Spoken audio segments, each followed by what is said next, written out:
To come back and show you guys really quickly how much of the extra strands that I've cut away so far, and there's still more to cut. They're not ginger, you ginger yourself. Nobody clap. Hello again, beautiful people.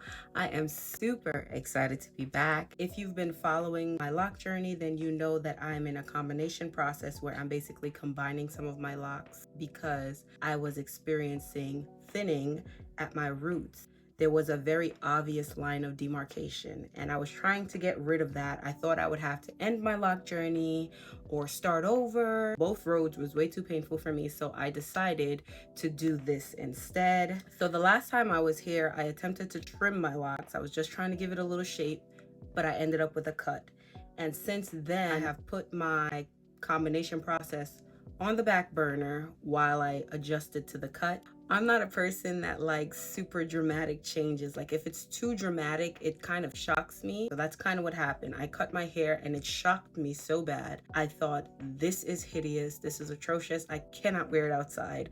My locks are ruined forever. Because of my combination process, I have to, okay, let me see if I can show you guys. That'll be easier. I have to cut these extra strands away. When I'm retying my hair and I try to pull all of that through the root, it hurts. And I feel like as I'm pulling it through, I might be like pulling out some of the roots of my hair, 1, 2, 3, 4, however many strands, in an attempt to kind of keep this fullness and volume. I'm destroying my roots. So it kind of doesn't help anything. You know, I went this combination route to save my roots, but I'm keeping the extra strands that's destroying my roots. Yeah. Okay, so jumping right into my wash day routine, not much has changed. I still really like the level of clean that I get from my shampoo, and I only apply my leave-in conditioner when my hair is saturated in water. I did start using my old scalp scrubber again. I used to love this thing when I was a loose natural. I feel like it gives the best scalp massages without doing too much, you know? With just a couple gentle rotations, you're basically waking up the blood vessels in your scalp, which will ultimately stimulate hair growth. Okay, now look, for those of you who may be catching this process for the very first time, don't get discouraged, don't click away, hear me out. So several months ago, I started noticing a huge difference between my new growth and the exact point where my starter locks began. And even though I wanted to leave them alone and let them grow out in hopes that my roots would eventually thicken up, I started to feel the repercussions of trying to pull a thick shaft through thin roots. With all that being said, I started combining my locks about 4 or 5 months ago, and this is currently where we are. I finally feel comfortable enough to start cutting away the extra strands, thus minimizing the level of density that I grew used to. This process is actually more emotional for me than I thought it would be. I have been looking back every now and then on old videos and pictures of my lock journey and seeing the progression and all the things that were changing, and I feel like I miss what they look like, but at the same time, I like what they look like right now.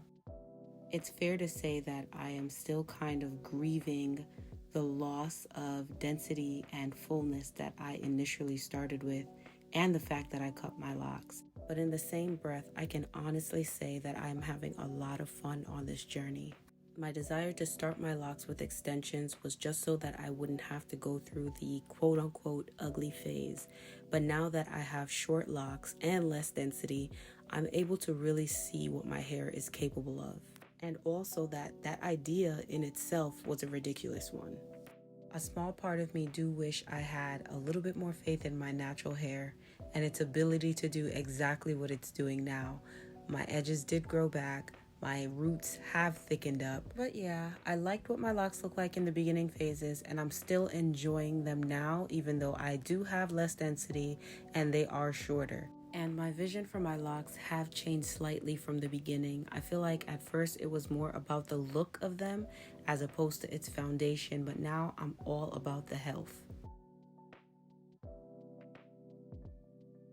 If you guys hear me kind of whispering, that's because my son is in the background sleeping. So I did my entire morning routine with my bonnet on. I haven't taken it off yet for the day because I wanted to do that on camera with you guys.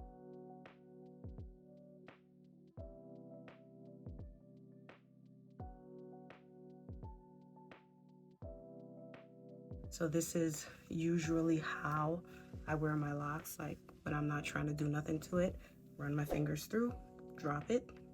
However it falls, I may shake a little bit and then tuck the other side behind my ears. So right now, what you guys are looking at is the current level of volume that I'm going to have. I've cut away every extra strand in my locks because I was having trouble passing both strands through the root of my hair when I was retying. And I thought it was important for me to prioritize the health of my locks as opposed to the look. About 2 full clumps like this I've cut out so far. So you can see this is where the extra hair was cut away, and I do have to pull this taut and combine that. So that's the next step of my combination process. I do hope I'm not discouraging any of you guys from starting your lock journeys, whether you do it with extensions or no extensions. This is still a wonderful process, and I know it probably sounds crazy coming from me. There really is no going back for me right now. It's a little too painful for me to even think of my locks not working out. So I'm invested to work with them and to see what they need and to cater to their needs. Approaching this combination process in the way that I did, taking it step by step, was so key for me. If I had went in and cut away all the extra strands of locks when I accidentally cut my hair, I would have probably ended my lock journey. But because I took this step by step, I feel like I really gave myself time to process each loss. Because that's really what it felt like. I cut my locks and I put my combination process on a full pause as I adjusted. Now I felt comfortable enough to go in and cut away the rest of the strands. And then after that, I am going to jump in and combine these bad boys. So we're basically at the end of it, right? See, stuff like that is still kind of sticking out in my hair, but I do know how to style my locks so that they're kind of concealed, so I'm not really worried about that right now. But yeah, so I just wanted to show you guys where we are. If you've subscribed to my channel, clearly you believe in what's going on over here. You see the vision. You see what we're trying to do. The journey is journeying, okay? My 2-strand twist is almost... yeah, boo. It's almost completely gone. They're maturing very nicely, despite the fact that I am messing with them a little bit. It's all right. Now I just want to take some time really quickly to acknowledge and thank every single one of you guys who have been encouraging me on this journey, especially after I cut my locks. I was so grateful for your kind words, comments, and suggestions. And if you haven't already, please subscribe to the channel, like the video. It is free, but it helps your girl out so much. Hit that bell so you'll be notified whenever I post a new video. You are gonna want to stay tuned because I have my 1-year locked video coming very soon, and it is going to be meaty. I did not have your typical walk in a park lock journey, so I have quite a bit to share with you all. And on that note, see you in the next one. Y'all see that? See how it's like not a lot of volume going on right now. It's kind of just a little flat. It just feels like it's giving a little bit more.